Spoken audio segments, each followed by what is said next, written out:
Claire Morgan never expected love to find her in the comments section of a travel photography forum. It began with a single compliment. "Your light captures truth." The username was Emracone197. His words tender and deliberate. Over weeks they messaged endlessly. She'd sit at her desk in rainy London, scrolling through photos of Istanbul sunsets he claimed were his. He spoke about the scent of roasted chestnuts near Galata Bridge, about how he dreamed of holding her hand there someday. Claire's world brightened. Nights no longer felt empty. For the first time since her heartbreak, she believed someone truly saw her. But behind every good story online, there's one detail that doesn't fit. One missing reflection in a video call. One voice that sounds too rehearsed. Claire ignored those details.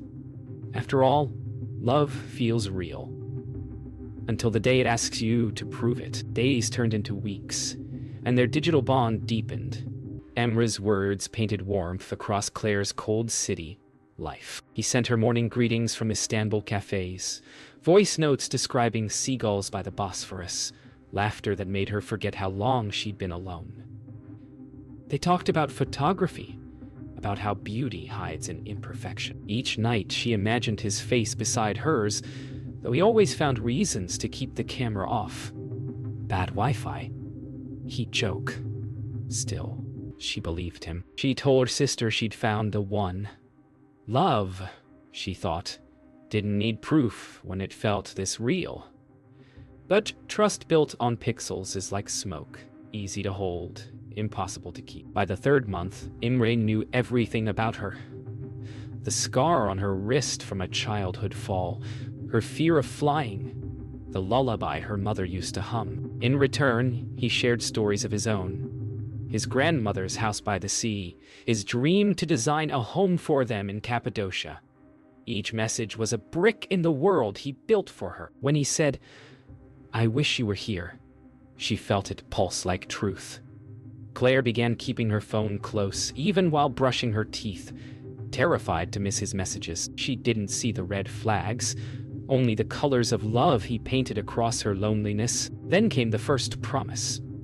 Imre said he was coming to London, a surprise visit to turn digital into destiny. Claire's heart nearly stopped. He described the flight, the time, even the gate number. She began planning every detail. The dress she'd wear, the spot at arrivals where she'd wait. Her friends teased her, but she didn't care. Love, she thought, rewards those who believe. When Emre asked if she could help with the ticket, she hesitated, then wired the money. It was everything she had saved for her next photo trip. But for love, she convinced herself. Some risks are worth taking. The night before his flight, Claire couldn't sleep. Her room was spotless, suitcase packed for two. Emre texted, "Tomorrow we begin our forever." She fell asleep, clutching her phone, her heart racing faster than the planes outside.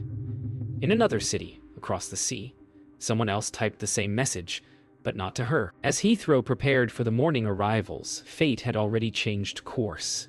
What awaited Claire wasn't love, but the first unraveling thread of a lie, spun too perfectly to survive landing. The morning came with a London drizzle that matched her heartbeat. Steady, expectant, trembling. Claire stood before her mirror, rehearsing the moment she'd finally meet him. "Claire Morgan," she whispered. "Future Mrs. Kaya." She laughed at her reflection, part nervous, part ecstatic. She imagined him stepping through the arrival's gate. Tall, dark hair, that half smile she'd memorized from every photo. Her phone buzzed. Boarding now. "See you soon, my love." She closed her eyes, clutching the message like a prayer. Every choice, every doubt, every lonely night led here. What she didn't know was that, across the sea, another phone lit up with the same message, copied and pasted to another woman waiting in another city. As the hours passed, Claire couldn't focus. She refreshed the flight tracker every few minutes, her heart leaping at every update. Emre messaged mid-flight, or so she thought. "Turbulence, but I'm thinking of you." The words made her blush. She told her sister, Lily, who only frowned through the video call. "Claire, you've never seen his face live. What if he's not who he says he is?" Claire rolled her eyes, laughing it off. "Lily, not everyone is a liar." Yet, as the screen froze on her sister's concerned face, a flicker of uncertainty stirred. Love blinds even the most observant eyes, especially when the reflection staring back is one you've dreamed of too long. That evening, Claire walked through London's South Bank, phone pressed to her ear, Emre's voice faint through static. He spoke of Istanbul, of the bridge lights shimmering like stars, of how he imagined her waiting there. "Tomorrow, Heathrow," he promised. "When I hold you, everything will make sense." Claire smiled, unaware the voice she clung to wasn't coming from the man in the photos. Somewhere in Turkey, a stranger sat in a dim room, his microphone close, reading lines from a script he didn't write. For him, this was business. For her, it was love. Two worlds bound by a connection built on wires and lies. At home, Claire prepared a welcome gift. A small photo book titled U.S. Inside. She'd pasted screenshots of their chats, his photos, and her captions. First message, first call. First, "I love you." As she wrapped it in brown paper, a voice note came through.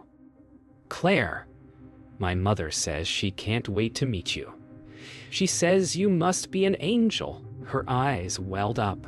For a woman who'd been told she was too sensitive, too trusting, those words felt like absolution. Yet across continents, the voice that sent them belonged to someone who didn't even have a mother.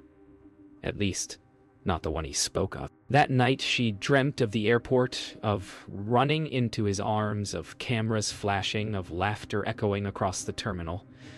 But dreams dissolve quickly when morning comes. At 6:00 a.m., her alarm sounded. She dressed in the navy dress he said was his favorite from her photos. She looked once more at her reflection, nervous, radiant, unguarded. As she left, her phone buzzed. "See you soon, my heart?" She smiled, unaware those words were sent by someone thousands of miles away, sitting in a dark room, his computer screen reflecting her photo, just one of many on his list. Heathrow. Terminal 5 was alive with arrivals, screens flashing, voices blending in a hum of reunions. Claire Morgan stood near the barrier, heart hammering, clutching the paper-wrapped photo book in both hands. She scanned the crowd for the man she'd built in her mind. Emre Kaya, 35, dark hair, kind eyes, a smile she already knew. Her phone buzzed, landed, her breath caught. Minutes passed, families embraced, lovers kissed, but no Imre. Then, through the crowd, a tall man emerged, Turkish features, carrying a single black backpack. He looked at her, hesitant. "Claire Morgan?" he asked in accented English. Relief flooded her, until he added, "I have something for you, from Emre." The words didn't fit.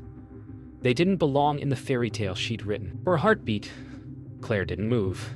She blinked, confused. "I'm sorry. Who are you?" The man, Yusuf, shifted awkwardly, eyes darting away. He said, "I must give you this."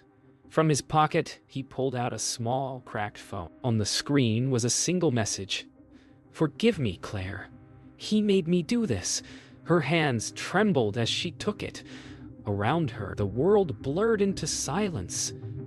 "Where's Emre?" she whispered. Yusuf's jaw tightened. "He's not coming. I don't think he ever was."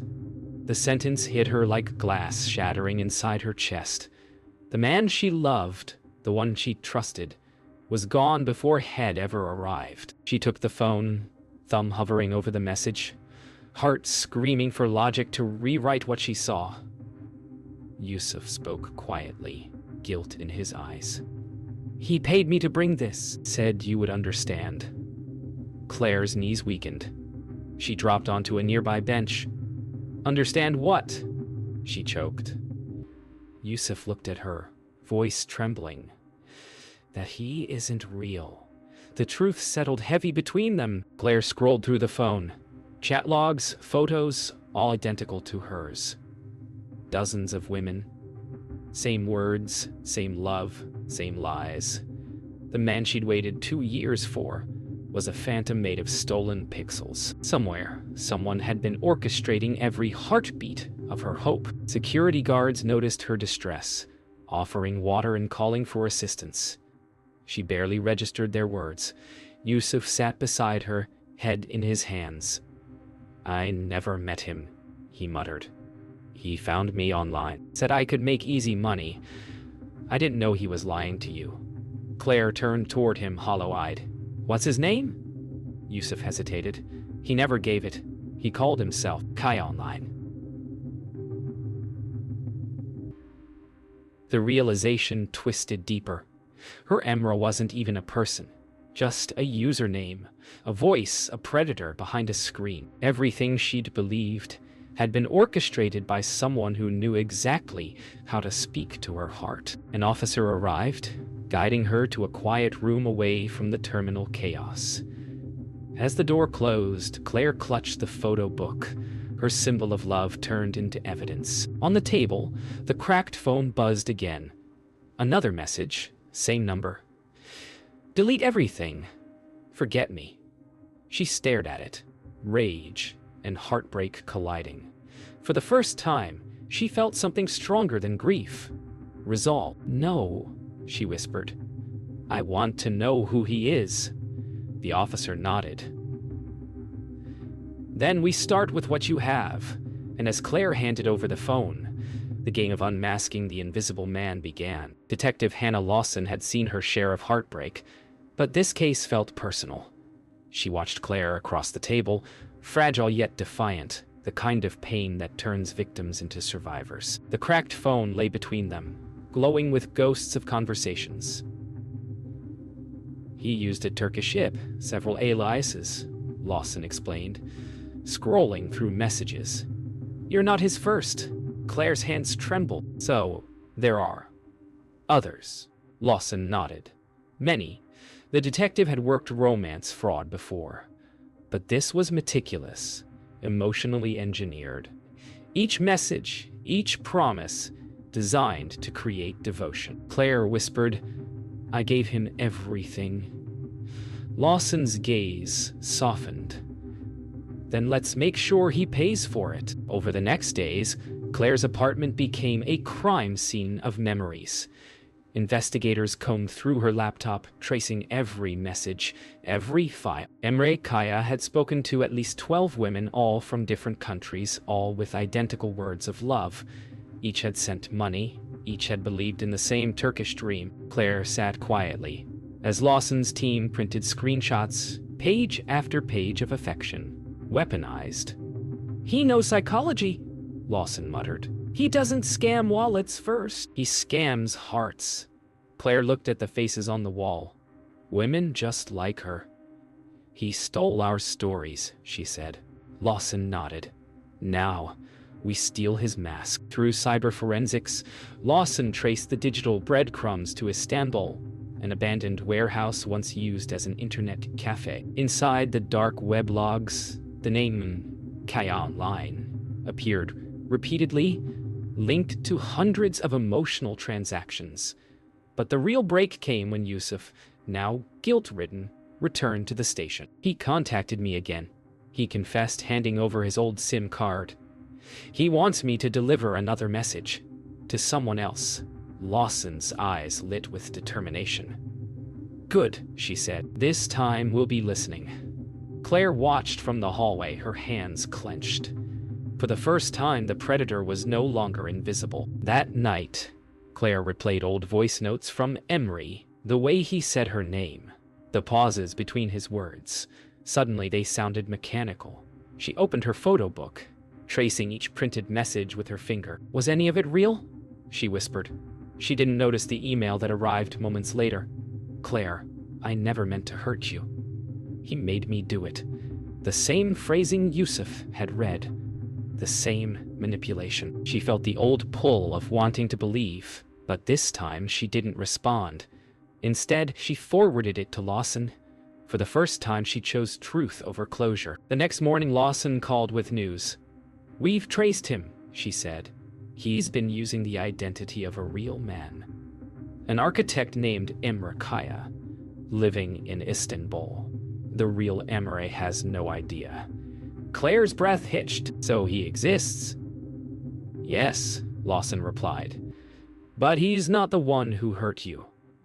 For Claire, it was a strange comfort to know her fantasy had roots in reality, even if they'd been poisoned. Lawson continued, "The fraudster's location is narrowing.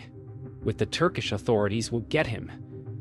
Claire looked out her window at the gray London skyline.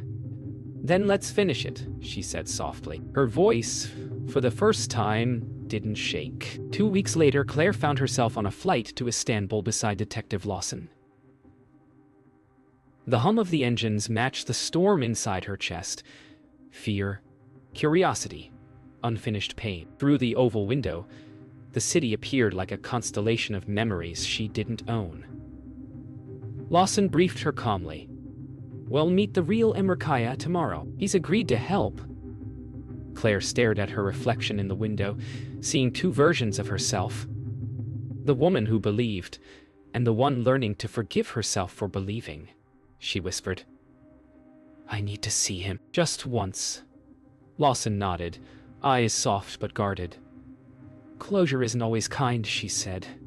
"But it's still closure." The next morning, the Turkish police escorted them through narrow streets of the Kadıköy district.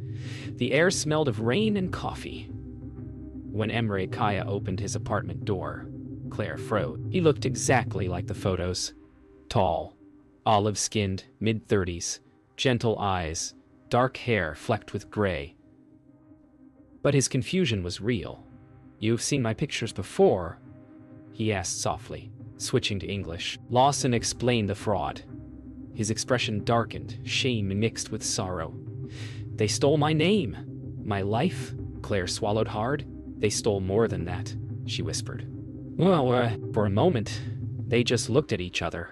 Two strangers bound by the same thief. They sat in Imre's modest living room, the walls lined with architectural sketches. He scrolled through his social media profile, each image mirrored in Claire's memory. "These are my projects," he said quietly. "Someone took them, even my family photos." Lawson recorded each detail. "He's been using your identity for at least 3 years," she explained. Emma rubbed his temples. "I kept getting strange messages from women I didn't know. I thought it was spam." Claire looked at him, tears glinting. "You were the face of my hope," she said, voice breaking. Emra lowered his gaze. "And now the face of your pain," he replied. For both, the revelation felt like mourning a ghost they'd never met. Later that day, Emre introduced them to Elif Arslan, his ex-girlfriend, a 29-year-old art teacher with sharp eyes and quiet strength. "He used to ask me for my photos.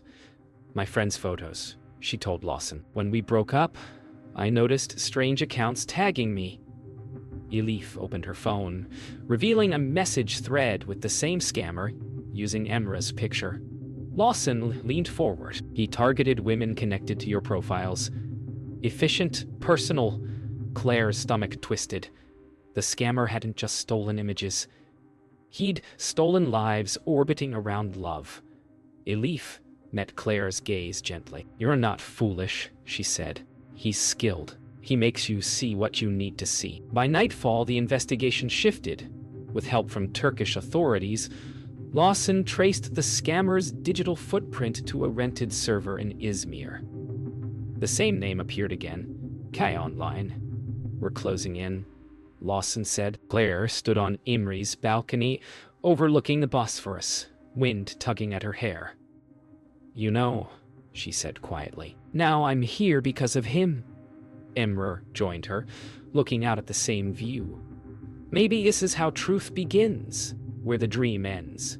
Below, The city lights shimmered like fragments of all the stories he'd stolen. And for the first time, Claire didn't feel like one of them. The investigation led them to a basement apartment in Izmir, the digital nest of Kayahan. Turkish authorities surrounded the building while Detective Lawson monitored from a van outside. Claire insisted on being there. "I need to hear his voice," she said, trembling. Through a speaker feed they listened. Keystrokes, quiet breathing, the sound of another woman's voice on a video call. "He's doing it now," Lawson whispered. Claire froze. The man spoke in the same tender tone that once melted her, the same rhythm, the same false warmth. Her throat tightened as the officers moved in. For 2 years he had existed only in her imagination. Now she would finally see the face behind the voice that had stolen her heart. The door burst open. Inside, monitors lined the walls, screens filled with women's faces mid-laughter, mid-tears, all believing in the same lie. At the center sat a man in his early 30s, disheveled, pale, eyes hollow from sleepless nights. His name was Kemal Duran.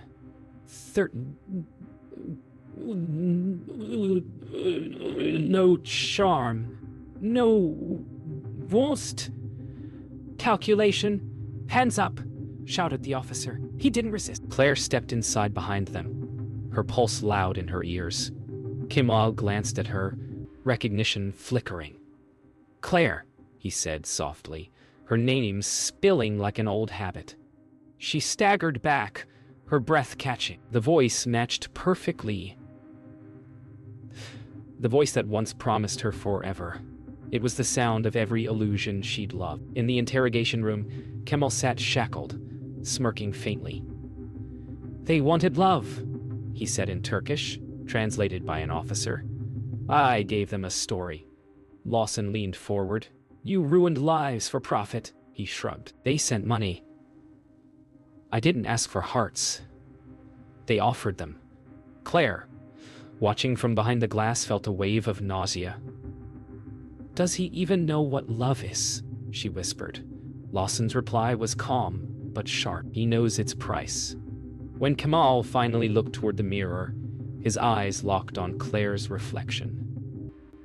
For a fleeting second, his smirk faded, as if confronted by the humanity he'd erased from every message he'd ever sent. Later, Claire was invited to speak with him, a decision Lawson didn't take lightly. Inside the room, the air was heavy. "Why me?" she asked, her voice quiet but steady. Kemal studied her, calculating. "You were easy," he said finally. "You believed in stories." She felt the words cut deep, but didn't look away. "You used love like a weapon," she replied. "But it's still something you'll never feel." He smirked again, but his eyes wavered. For the first time, Claire saw the emptiness beneath his control. She stood, her voice steady. "You didn't break me. You made me dangerous to men like you." Then she walked out, leaving his silence to answer for him. Outside the precinct, Claire stood beneath the Izmir sky as dawn broke. The sea air smelled different now, no longer tied to dreams, but to truth. Lawson joined her, coffee in hand.